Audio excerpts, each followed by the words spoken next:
Hi everyone, thanks for joining us on another Ludicrous Feed video. My Tesla Model S is almost 40,000 kilometers, which means it's about at the halfway mark for how long I have a warranty on this car.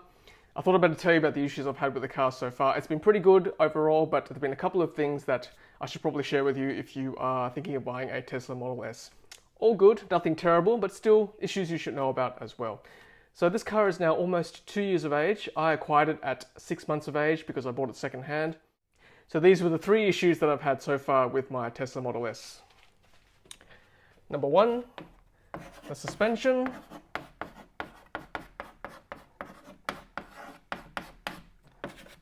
Number two, door handle.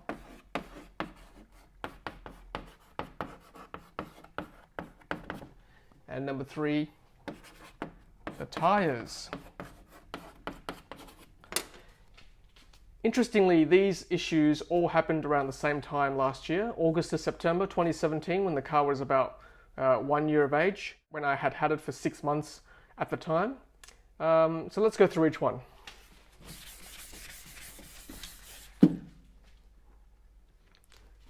So the suspension. So around August 2017, I noticed that my car was starting to rattle, front right hand side of the car, around the wheel area. I wasn't sure what it was at the time. I checked all the cabling under the car on the inside of the cabin, but I had a suspicion it might have been the suspension. Every time it would come to a low speed, over bumps, small little potholes, speed humps, that kind of thing, you'd hear like a rattle, and it felt like something was loose in the right-hand side, front side, driver's side of the car. I even got my wife to drive the car while I stood outside and had a listen, and it definitely seemed like it was near the wheel area. So I brought it into Tesla. They were very good. They gave me a loan car, in fact, for the day because they felt that it wasn't safe for me to drive away. And I got a very comprehensive report from them as well. So this is dated the 10th of August 2017. It reads, concern, there is a noise coming from the front right wheel area, and the corrections: found loose suspension component in front suspension, correctly torqued bolts to all front suspension, and checked for damage. No damage found, carried out road test, all okay. And then they carried out a mini service as well at the same time. Courtesy inspection, pulled logs and checked for active faults, checked firmware version, topped off washer fluid, verified wiper and washer jet operation, checked all seatbelts and latches, tested inspection customers, charge cable good, no issue, vehicle charged normally at 40 amps, adjusted tire pressure, and measured the tire depth.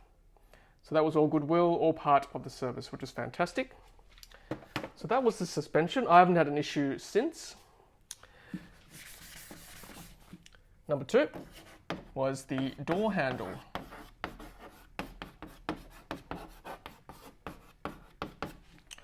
So this occurred a little bit after the suspension issue. For about a day or two before I brought it in to Tesla, I noticed that there was a whirring noise coming from my driver's side door. Very faint whirring. I must say my hearing is pretty good, so I heard that mechanical noise. So sort of didn't think too much about it. But then when I got home that day from work, when I closed the door, I noticed that there was a rattle again from the outside once I shut it. And I tried to open the door handle again, and you know the Tesla doors, they present when you touch it or when you come close to it. So my driver's side door didn't want to come out anymore, and the rest of the passenger side doors were fine. So the only way I could really open that door was to get a bit of cloth and a screwdriver to actually wrench it open. Didn't scratch the metal, thankfully. Then I put a bit of tape around the door, as I'll show you in my picture. And the only way I could open the door was to pull that tape. Once I got it to end range of the door handle, it could open again. Not a massive issue, but certainly an inconvenience if I can't open my door from the outside. It's hard to go to work and get out and go back in my car to go home. You can climb out the passenger side still. So I did that for a day. I brought it into Tesla. Luckily, my workplace is close to the supercharger. So I left it there for the day, dropped my keys in the little box near the door, got it back within lunchtime. So very quick job. I'll read you the service report for that job as well. So this one's dated 5th of September 2017. Concern, Driver door handle does not present. Corrections, exterior door handles, general diagnosis. Verified concern, driver's exterior door handle requires replacement. Corrections, handle, exterior release, door front right side. Replace driver's exterior door handle, and then it goes through all the components they needed to fix it with. And of course, under warranty, no charge. And the good thing was that they still did that mini inspection I went through previously for my suspension, firmware version, washer fluid, all those kind of things, check the tire tread. They also washed my car as well, so that was very nice of them. So that was the door handle. Again, not a big safety or drivability issue, but certainly nice for them to fix it for me on the spot. Number 3, tires. Now, as I mentioned, I took ownership of this car when it was 6 months of age.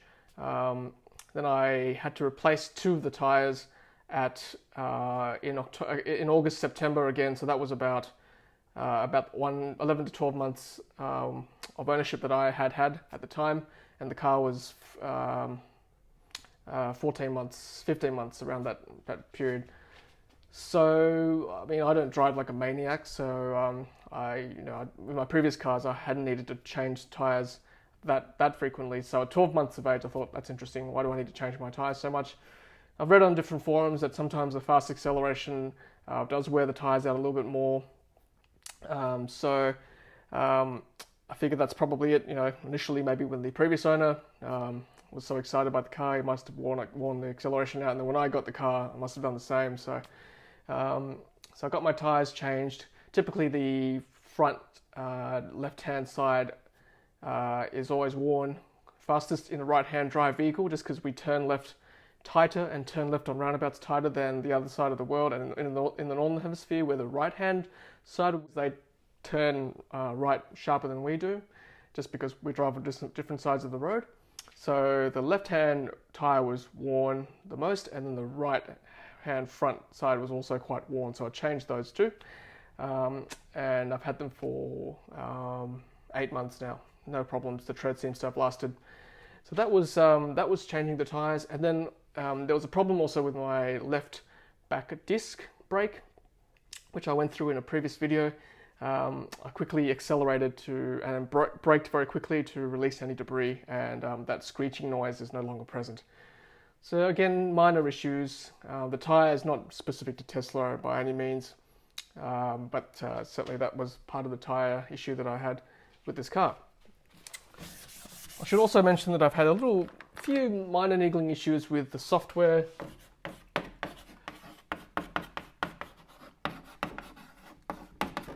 Initially, when I had this car, there were quite a few software issues. It was quite glitchy at times. You'd have to restart the screen fairly often. There was also an issue with the equalizer on the sound system. I'd set it to my equalizer settings that I liked, with a bit of bass and a bit of treble, low mids. And then you'd come back the next day, and then they would all be equalized to flat again, which again annoyed me a little bit, but it didn't affect the drivability or safety of the car. I think there was a firmware update, and then that issue went away. So again, small little niggles. I'm a bit of a fusspot, I know. I must admit, as time has gone on, the issues for software has certainly decreased over time.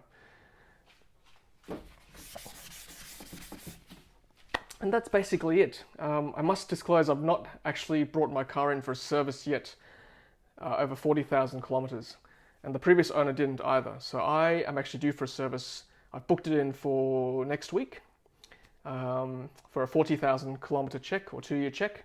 I thought, given that it's at the halfway point for the warranty, it's probably a good time to get it done, get a full service, make sure the car's still in good condition.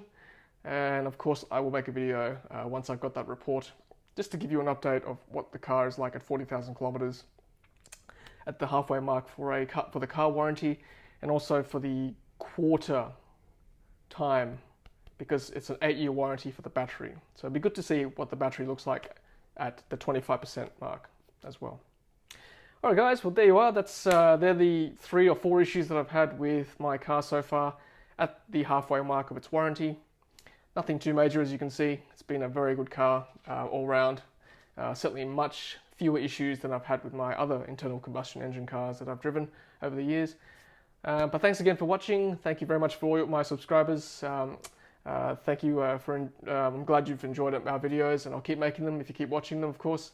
And it's a lovely day here in Sydney as always, in autumn, and I hope it's lovely where you are as well. So as always, happy charging. Hey, thanks for watching, and thank you for helping us to bring the electric vehicle revolution to Australia. If you've enjoyed our videos, please take a moment to hit subscribe. We would really appreciate it. If you're close to buying a brand new Tesla, then lucky you. Use one of our promo codes on screen to unlock special goodies from Tesla. Happy charging!